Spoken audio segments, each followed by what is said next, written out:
The Red Nightcaps. There was once a man who had 50 red nightcaps to sell at a fair. His wife put them in a sack and he set off on his journey. He travelled along the hot, dusty road until he came to a shady wood. The cool trees looked so inviting that the man threw his sack on the ground and sat down to rest.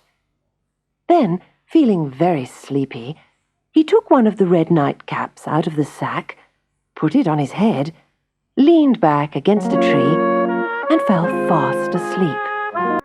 Unknown to the man, a troop of monkeys lived in the wood.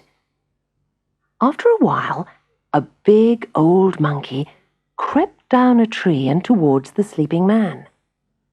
Very gently, he pulled one of the nightcaps out of the sack and popped it on his head.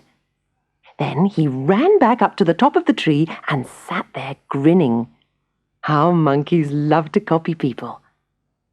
Seeing what the old monkey had done, a young one came swinging down through the trees. He sneaked up to the man, took a nightcap, then ran up to the top of a tree.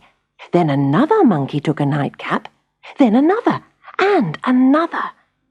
Soon there were 49 monkeys, all sitting high in the trees, chattering and grinning at each other.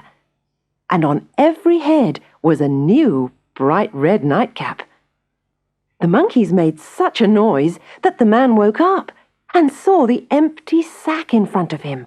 He was in despair. "Oh, what shall I do?" he cried. "What shall I do? What can I say to my wife when I get home without any money, and not even the nightcaps?" He was so angry with himself for falling asleep that he pulled his red nightcap off and threw it on the ground in a rage. The 49 monkeys, sitting high in the trees, all saw what the man had done. So, all at once, they pulled off their red nightcaps and threw them down on the ground too. The man just couldn't believe his good luck, but he was very, very pleased. He picked up the 50 red nightcaps, put them back into his sack, swung it over his shoulder, and set off through the woods to sell them at the fair.